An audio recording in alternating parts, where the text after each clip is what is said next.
Yo no busqué una experiencia espiritual, busqué una salida.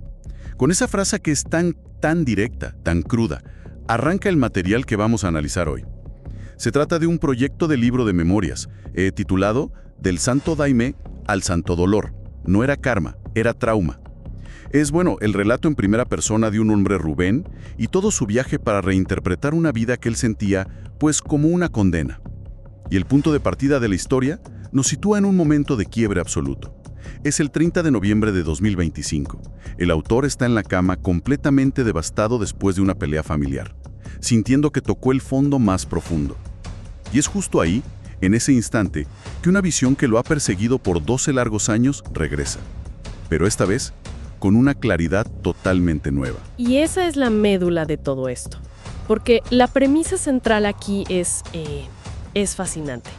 ¿Cómo es que una persona llega a interpretar una cadena de eventos traumáticos, uno tras otro, no como una terrible mala suerte, sino como un castigo kármico? Claro, como una maldición. Exacto, una maldición que debe pagar.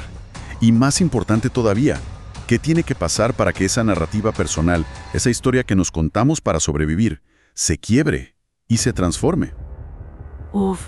Para pasar de esa idea de estoy pagando una deuda a estoy lidiando con una herida psicológica que quizás puede sanar. Esa transición suena sencilla, pero me imagino que es un proceso brutalmente difícil. Durísimo. Porque implica soltar la única explicación que te ha dado algo de sentido, por más dolorosa que sea. Y para entender esa transformación, en el caso de Rubén, tenemos que retroceder a 2013. Un año que él describe en sus notas como un rosario de desgracias. ¿No fue una sola cosa entonces? No, para nada. Hay que imaginar un colapso en cámara lenta, un derrumbe continuo. Y los detalles de ese derrumbe son fundamentales para entender la mentalidad que se forma después. ¿Cuál es el primer evento que lo desencadena todo? El primero es una traición en el lugar más sagrado, su propia casa. Un amigo en quien él confiaba plenamente, un tal César, lo droga con escopolamina y su apartamento. ¡No puede ser! Y básicamente lo entrega a unos ladrones. Lo que sigue es aterrador. Intentan arrojarlo desde un piso 16. ¡Wow! Y según lo que él narra, se salva de milagro porque la correa de su pantalón se engancha en algo en el balcón. Pasa los siguientes 3 días inconsciente. A ver, detengámonos ahí un segundo. Más allá de la violencia física, que es evidente, el trauma aquí tiene capas. Sí, claro. Primero, la traición de un amigo, que rompe la confianza. La confianza fundamental en las relaciones humanas. Totalmente. Y segundo, la violación del hogar. El lugar donde se supone que uno está a salvo se convierte en el escenario de una pesadilla. Eso desmantela por completo tu percepción de seguridad en el mundo. Un solo evento así podría quebrar a cualquiera. Pero es que, increíblemente, la cosa no termina ahí. Unos meses después, cuando apenas está intentando reponerse, le ocurre algo que parece, de verdad, sacado de una película de terror. ¿Aún más? Sí. Sale del banco con su sueldo y es secuestrado a punta de cuchillo y pistola. Lo meten en un coche y lo llevan a un cuarto miserable, sucio. Y es aquí donde la crueldad psicológica alcanza otro nivel. Lo obligan a desnudarse y lo meten a una ducha. Y le sueltan una amenaza que te hiela la sangre. Es para que la sangre resbale fácil cuando te apuñalemos. ¡Qué terrible! La humillación. Ese es un componente clave del trauma que a menudo se subestima, ¿no? Sí. No es solo la amenaza física, es el despojo absoluto de la dignidad. Es reducir a una persona a un objeto indefenso. Exacto. En ese momento, el objetivo de los agresores no es solo robarle, es aniquilarlo psicológicamente. ¿Cómo describe él ese momento en el material? Porque ese suele ser el punto de inflexión. Lo describe como el punto de quiebre total. La sensación de que ya no había nada que perder. Y es ahí, en esa ducha, que algo se rompe por dentro. ¿Una reacción? Sí. Rompe el vidrio de una ventana con las manos, lo usa como un arma improvisada y corre desnudo para defenderse. La escena termina con él apuñalado en el muslo, pero logrando gritar por ayuda desde una ventana. Es una imagen de vulnerabilidad y desafío absolutos. Lo que nos lleva a una pregunta central que él mismo se hace en sus notas. Sí. ¿Por qué todo esto solo me pasa a mí? Exacto. Y ese es el grito de una mente que busca desesperadamente una razón, un porqué, para algo que es insoportable y sobre todo aparentemente aleatorio. cuando la realidad se vuelve tan caótica y cruel, el cerebro humano necesita una narrativa. Cualquiera narrativa. Cualquiera, para darle un sentido. Y es precisamente buscando esa narrativa que sale del mundo racional y entra de lleno en el espiritual. Claro, era el siguiente paso lógico para él. Sí.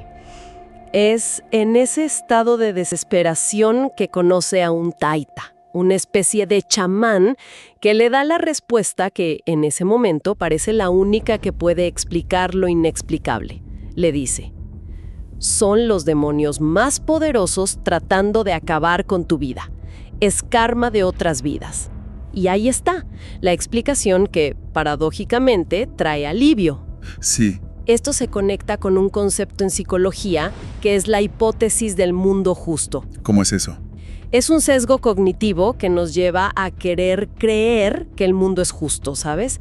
Que a la gente buena le pasan cosas buenas y a la mala cosas malas. Ok, entiendo. Es un mecanismo de defensa para no enfrentar la aterradora posibilidad de que cosas horribles pueden pasarle a gente buena sin ninguna razón. Claro.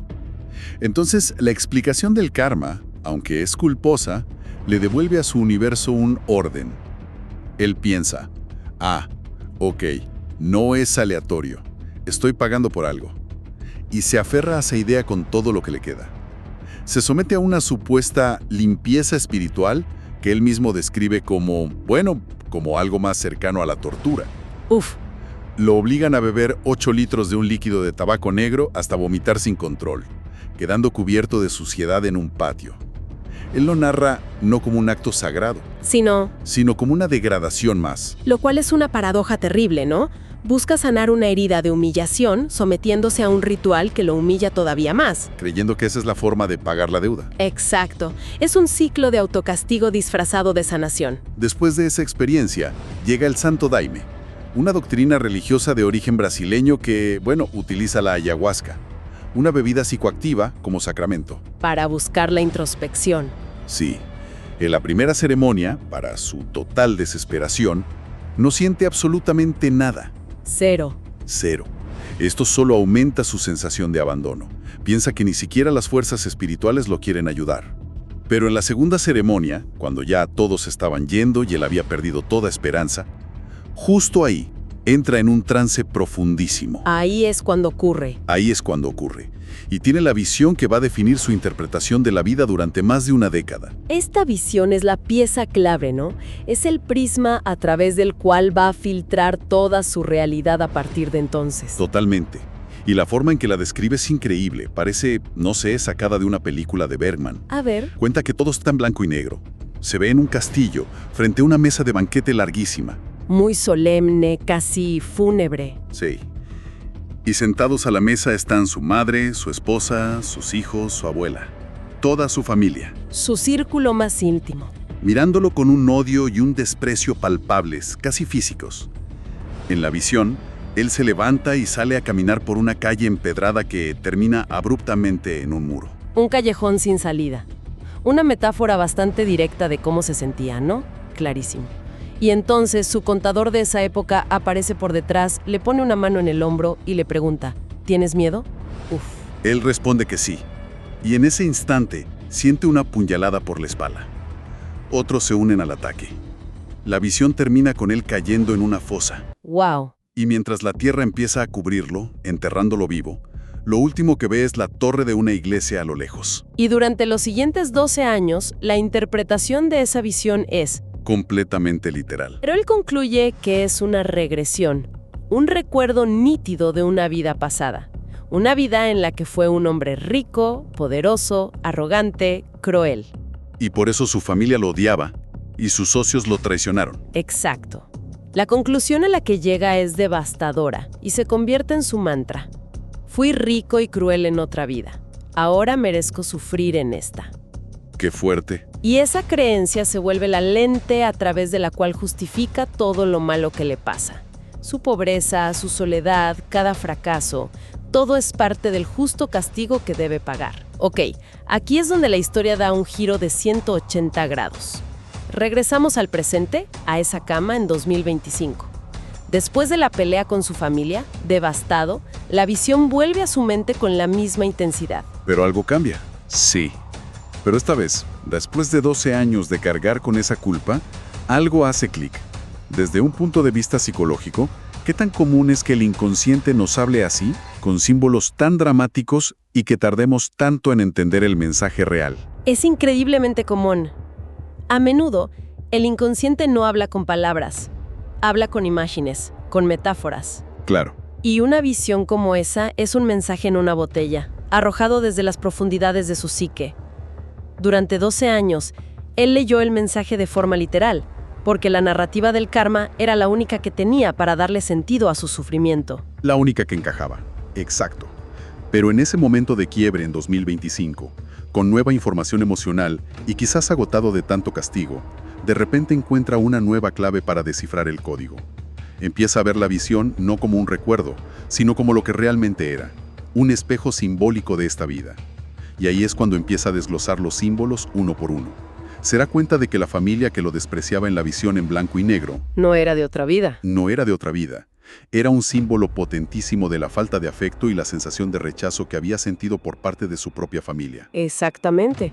Y la traición del contador, las puñaladas por la espalda, de repente comprende que no se trataba de un evento pasado. Claro, Era la suma simbólica de todas las traiciones reales que había sufrido por parte de amigos, parejas, gente en la que confió en su vida actual.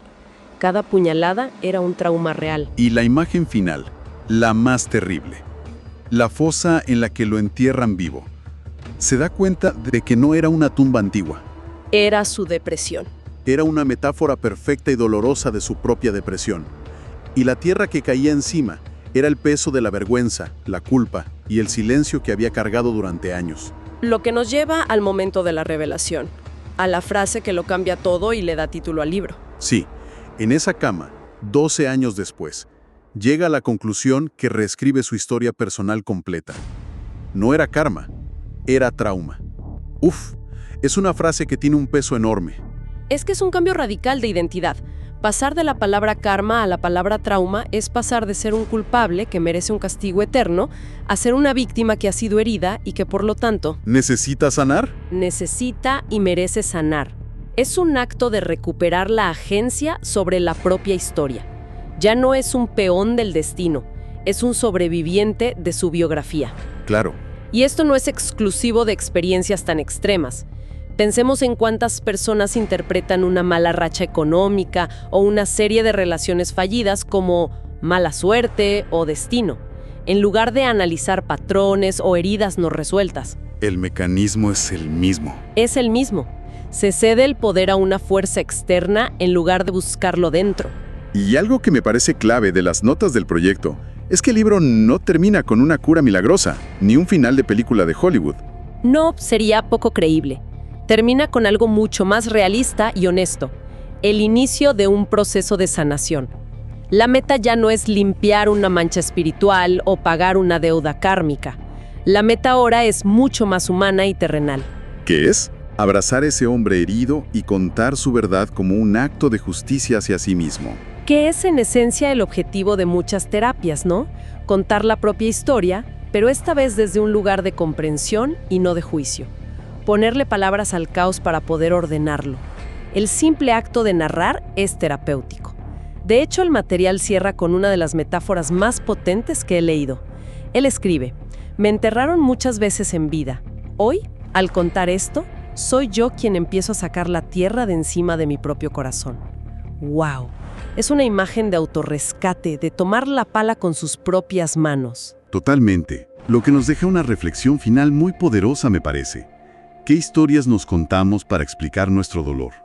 A veces, para darle sentido a lo insoportable, creamos estas narrativas de destino, de mala suerte, de castigos kármicos. Nos aferramos a ellas. Sí, porque el caos es aún más aterrador. Y la pregunta que queda flotando entonces es: ¿y si esas historias, en lugar de ser una condena inmovible, fueran en realidad un mapa simbólico de nuestras propias heridas? Un lenguaje cifrado de nuestro inconsciente que está esperando pacientemente a que un día lo leamos con nuevos ojos, con ojos de compasión y no de juicio.